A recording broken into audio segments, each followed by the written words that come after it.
आज मी सर्वप्रथम तुमची दिलगिरी व्यक्त करू इच्छिते, कारण आज आपण एक साधारण 7 ते 8 महिन्यानंतर भेटत आहोत.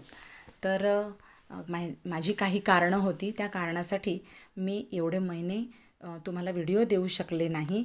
तर आता आपण रेग्युलर व्हिडिओ पाहणार आहोत आणि आपल्या रेसिपीज आपण शिकणार आहोत. तर आज आपण चकली बनवून घेणार आहोत, भाजणीची चकली. त्यासाठी मी हे साहित्य घेतलेलं आहे. 4 कप मी इथे तांदूळ घेतलेले आहेत. तुम्ही तांदूळ कुठल्याही प्रकारचे घेऊ शकता. मी इथे राशनचे तांदूळ घेतलेले आहेत आणि ओल्या फडक्याने मी ते पुसून घेत आहे. सगळेच धान्य मी ओल्या फडक्याने पुसून घेत आहे, कारण त्याला पेस्ट्रीसाइड्स लावलेले असतात किंवा आपण बोरिक पावडरसुद्धा मारत असतो. त्यामुळे आपल्याला ते छान असे पुसून घ्यायचे आहेत. आता ओल्या फडक्याने पुसून झाल्याच्या नंतर मी ते एका भांड्यात आता छानपैकी भाजून घेणार आहेत. साधारण गुलाबीसर होईपर्यंत आपण ते भाजून घ्यायचे आहेत. आणि भाजत असताना मात्र आपल्याला ते हलवतच भाजायचे आहेत. इथे तुम्ही पाहू शकताय की या तांदळाचा रंग साधारण गुलाबीसर झालेला आहे. तर आता आपल्याला सुक्या फडक्यावर काढून घ्यायचे आहेत, कारण हे गरम गरम असतात. आपण जर डायरेक्ट परातीवर काढले तर खाली याला वाफ येण्याची शक्यता असते आणि मग हे तांदूळ दमट होण्याची शक्यता असते. म्हणून मी हे सुक्या फडक्यावर काढून घेतलेले आहेत. आता हे मी बाजूला केले. आता त्याच भांड्यात मी ही चण्याची डाळ तीसुद्धा मी पुसून घेतलेली आहे. त्यासाठी मी अर्धा किलो चण्याची डाळ घेतलेली आहे आणि कपने तुम्ही म्हणाल तर ही 2 कप भरलेली आहे. तर ही सुद्धा मी छान कलर चेंज होईपर्यंत परतून घेत आहे. आपल्याला हलवतच ही परतून घ्यायची आहे, नाहीतर काही दाणे डायरेक्ट काळसर होण्याची शक्यता असते आणि आपली चकली चवीला व्यवस्थित लागणार नाही. आता मी काय केलं आहे, त्या एका छोट्याशा टॉवेलवर एवढी सगळी धान्य मावणार नाहीत, म्हणून मी बेडशीटच अंथरून घेतलेलं आहे आणि त्या बेडशीटवर मी ही सगळी धान्य भाजून घेणार आहे. मी ती चण्याची डाळ काढून घेतली. त्यानंतर मी 1 कप म्हणजे पाव किलो इथे मी उडदाची डाळ घेतलेली आहे आणि तीसुद्धा त्याचा कलर चेंज होईपर्यंत मी ही मस्त परतून घेत आहे. तीसुद्धा थोडीशी गुलाबीसर, अगदी स्लाईट गुलाबी मी ही करून घेतलेली आहे आणि तीसुद्धा मी फडक्यावर काढून घेतलेली आहे. खूप गरम गरम आहे, त्यामुळे डायरेक्ट हाताने करू नका. माझा हात थोडासा भाजला आहे. तर त्यानंतर मी ही मुगाची डाळ भाजून घेतलेली आहे. तीसुद्धा मी पुसून घेतलेली आहे आणि ती मुगाची डाळसुद्धा मी छान अशी कडकडीत होईपर्यंत भाजून घेतलेली आहे. त्याचाही रंग मी बदलून घेतलेला आहे आणि तीसुद्धा मी ही फडक्यावर काढून घेतलेली आहे. आता त्यानंतर पोहा घ्यायचा आहे. तर पोहा मी 1 कप इतका घेतलेला आहे. तुम्हाला पोहा वाढवायचा असेल तरी तुमच्या मर्जीनुसार तुम्ही तो थोडासा वाढवून घेऊ शकता. मी 1 कप घेतलेला आहे आणि मात्र ह्या पोह्याचा रंग चेंज करून द्यायचा नाही. फक्त कुरकुरीत होईपर्यंत हा थोडासा भाजून घ्यायचा आहे, रंग बदलायचा नाही. पोहासुद्धा भाजून झालेला आहे, तोसुद्धा मी काढून घेते आहे आणि लगेचच तो पसरून घ्यायचा आहे. सगळं आपण जे काढून घेणार ते लगेच पसरून घ्यायचं आहे. त्यानंतर मी थोडेसे साबुदाणे घेतलेले आहेत. अगदी 2 टेबलस्पून एवढेच मी साबुदाणे घेतलेले आहेत. तर ते सुद्धा मी भाजून घेते आहे. त्याचाही कलर आपल्याला चेंज करायचा नाही, फक्त त्याला क्रंचीनेसपणा आला की ते आपण काढून घ्यायचे. आता यानंतर मी थोडे धणे, अगदी 1 टेबलस्पून इतके धणे मी हे भाजून घेत आहे आणि त्याचबरोबर मी थोडेसे जिरे आणि बडीशेप, अगदी थोडं थोडं. आता 1 टीस्पून आपण जर हे घेतलं असेल, धणे घेतले असेल, तर 2 टीस्पून आपण अख्खे जिरे घ्यायचे आहेत आणि 2 टीस्पून बडीशेप घ्यायची आहे आणि तीसुद्धा कुरकुरीत होईपर्यंत आपल्याला भाजून घ्यायची आहे. आता सगळेच मी ही धान्य भाजून घेतलेली आहेत. आता शेवटी मी हे जिरे भाजून घेत आहे. मी तुम्हाला मगाशी एकत्रित सांगितलं, पण एकत्रित नाही, तर वेगवेगळे भाजले तरी चालेल आणि एकत्रित भाजले तरी चालतील. मी ही वेगवेगळे भाजलेले आहेत. तर आता हे लास्ट आहे, सगळं भाजून झालेलं आहे आणि आता हे थंड होईस्तोवर आपल्याला थांबायचं आहे. थंड झाल्यानंतर आपल्याला मोठ्या परातीत घेऊन हे सगळी धान्य मिक्स करून घ्यायची आहेत. आता मी हे पहिलं एकत्रित करून घेते आहे आणि त्यानंतर मी हे सगळं मिक्स करून घ्यायचं आहे आणि गिरणीत जाऊन आपल्याला हे अगदी फाईन पावडर, एकदम बारीक पीठ कसं करून घ्यायचं आहे. तुम्ही मिक्सरलासुद्धा करून घेऊ शकता, पण मिक्सरला गिरणीसारखं एकदम बारीक होत नाही. त्यामुळे आपल्याला हे गिरणीतच जाऊन करायला पाहिजे. मी सुद्धा हे गिरणीतून मस्त पीठ दळून आणलेलं आहे.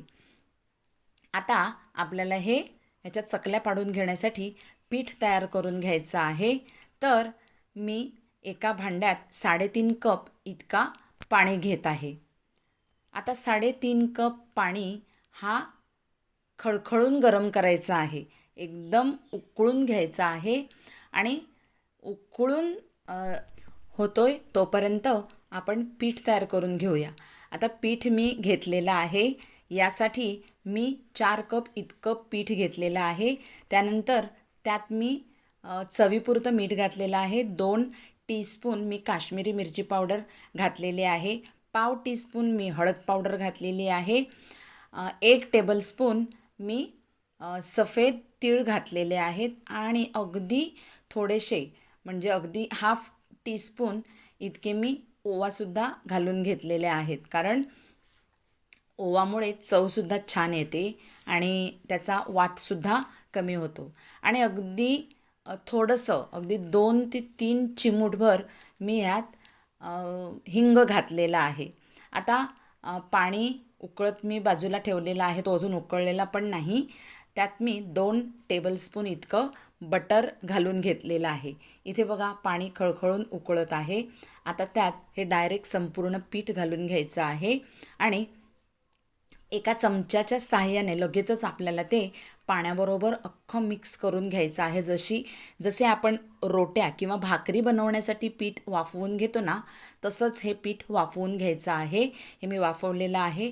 आता अगदी 10 ते 15 मिनटासाठी आपल्याला हे असंच ठेवून द्यायचं आहे झाकण लावून. 10 मिनटानंतर मी हे पीठ उघडून पाहिलेलं आहे.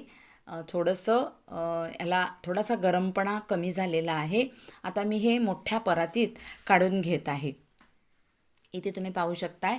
मोठ्या परातीत काढून झाल्याच्या नंतर तुमच्याकडे जर स्मॅशर असेल तर तुम्ही त्याच्या साहाय्याने थोडंसं हे स्मॅश करून घेऊ शकता. कारण जरी 10-15 मिनटं आपण ते ठेवलेलं असलं तरी ते बऱ्यापैकी गरम आहे. त्यामुळे आपल्या हातांना डायरेक्ट ते मळता येणार नाही. म्हणून स्मॅशरच्या साहाय्याने, किंवा स्मॅशर नसेल तर तुम्ही तांब्या असेल किंवा वाटी असेल त्याच्या साहाय्याने तुम्ही हे थोडंसं स्मॅश करून घेऊ शकता. माझ्याकडे स्मॅशर आहे म्हणून मी ते स्मॅशरच्या साहाय्याने मी थोडंसं ते मळून घेत आहे.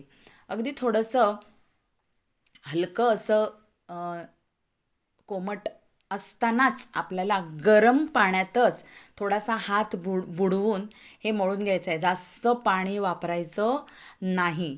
फक्त हाताला जर ते पीठ चिकटत असेल तर फक्त गरम पाण्यात, कोमट पाण्यात आपण हात बुडवून हे छान असं मळून घ्यायचं आहे आणि त्याचा छान असा डो बनवून घ्यायचा आहे.